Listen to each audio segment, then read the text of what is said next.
ಅವರು fake ಅಕೌಂಟ್ಗಳನ್ನು create ಮಾಡಿಕೊಂಡು ಏನಾದ್ರು ಈ ಥರ ಏನಾದ್ರು ಅಶ್ಲೀಲವಾಗಿ ಏನಾದ್ರು ಮಾಡೋದೇ ಆದರೆ ದಯವಿಟ್ಟು ಸಿಕ್ಕಾಕೋಬೇಡಿ. ಸಿಕ್ಕಾಕೊಂಡ್ರೆ ಅದ್ರ ಪರಿಣಾಮ ಬೇರೆನೇ ಇರ್ತೈತೆ. ಇವತ್ತು ಕನ್ನಡ ಚಲನಚಿತ್ರರಂಗ ಕುಟುಂಬ ಅನ್ನೋದು ಎಷ್ಟು ಸತ್ಯನೋ ಈ ಕುಟುಂಬ ಹೊಡೆಯೋಂಥ ಕೆಲಸ ಯಾಕೆ ಮಾಡ್ತಾ ಇದ್ದೀರಾ?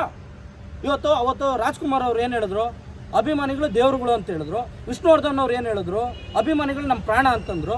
ಇವತ್ತು ಎಲ್ಲ ಅಭಿಮಾನಿಗಳು ಸಹ ನಾವು ಒಗ್ಗಟ್ಟಿನಿಂದ ಕನ್ನಡ ಚಲನಚಿತ್ರರಂಗನ ಬೆಳೆಸಬೇಕು. ಇದಾದ ಮೇಲೆ ನಮ್ಮ ಕನ್ನಡ ಚಿತ್ರ ವಾಣಿಜ್ಯ ಮಂಡಳಿಗೂ ಕೂಡ ಒಂದು ಮನವಿ ಪತ್ರವನ್ನು ಕೊಡ್ತಾ ಇದ್ದೀವಿ. ಅವರು ಕೂಡ ಅವ್ರ ಹತ್ರನೂ ಹೋಗಿ ನಾವು ಒಂದು ಮನವಿಯನ್ನು ಮಾಡಿ ಎಲ್ಲ ಕನ್ನಡ ಚಲನಚಿತ್ರ ನಟರನ್ನು ಅದೇ ರೀತಿ ಕಲಾವಿದರನ್ನು ಒಂದೆಡೆಗೆ ಸೇರಿಸಿ ಮತ್ತೆ ಇವರೆಲ್ಲ ಒಂದು ಸಂದೇಶವನ್ನು ಕೊಡಬೇಕು ಅಭಿಮಾನಿಗಳಿಗೆ.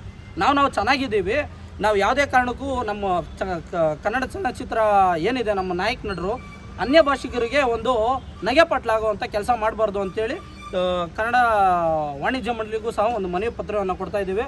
ದಯಮಾಡಿ ಇದು ಎಚ್ಚರಿಕೆ. ದಯವಿಟ್ಟು ಇನ್ಯಾರೂ ಕೂಡ ಈ ಒಂದು ಕೆಟ್ಟ ಪ್ರಯತ್ನಕ್ಕೆ ಮಾಡೋಕ್ಕೆ ಹೋಗ್ಬೇಡಿ. ತಮ್ಮ ಮನೆಯಲ್ಲೂ ಸಹ ಹೆಣ್ಮಕ್ಳಿದ್ದಾರೆ, ನಿಮ್ಮ ತಾಯಿನೂ ಸಹ ಹೆಣ್ಣು, ನಿಮ್ಮ ಅರ್ಧಾಂಗಿನೂ ಸಹ ಹೆಣ್ಣು. ಇವತ್ತು ಅಶ್ವಿನಿ ಮೇಡಮ್ ಅವ್ರ ಬಗ್ಗೆ ಅವಹೇಳನಕಾರಿಯಾಗಿ ಅಪಪ್ರಚಾರವನ್ನು ಮಾಡ್ತಾ ಇದ್ದಾರೆ. ಏನೋ ಅನ್ಬಾಕ್ಸ್ ಕಾರ್ಯಕ್ರಮದಲ್ಲಿ ಅವ್ರು ಬಂದ ಮೇಲೆ ಅದೊಂದು ಆ ಪದಗಳನ್ನು ಬಳಸೋದಕ್ಕೂ ನೋವಾಗ್ತಾ ಇದೆ ಮನಸ್ಸಿಗೆ. ಇವತ್ತು ಮತ್ತು RCB ಇಷ್ಟು ವರ್ಷ ಯಾವುದೇ ಪಂದ್ಯಗಳನ್ನು ಗೆದ್ದಿಲ್ಲ, ಹಂಗಂದ್ರೆ ಸ್ಟೇಡಿಯಂ ಬರೋ ಹೆಣ್ಮಕ್ಳೆಲ್ಲ ಮುಂಡೆಗಳ ಆ ಪದಗಳನ್ನು ಬಳಸಬಾರ್ದು. ದಯವಿಟ್ಟು ಇನ್ಮೇಲೆ ಯಾರೇ ಸಹ ಹೆಣ್ಮಕ್ಳ ಬಗ್ಗೆ ಆಗಲಿ, ಕನ್ನಡ ಭಾಷೆ ವಿಚಾರ ಆಗಲಿ, ನಮ್ಮ ಕನ್ನಡ ನಟರ ಬಗ್ಗೆ ಆಗಲಿ ಅವಹೇಳನಕಾರಿಯಾಗಿ ಮಾತಾಡೋದಕ್ಕಿಂತ ಮುಂಚೆ ಎಚ್ಚರಿಕೆ ಇರಲಿ.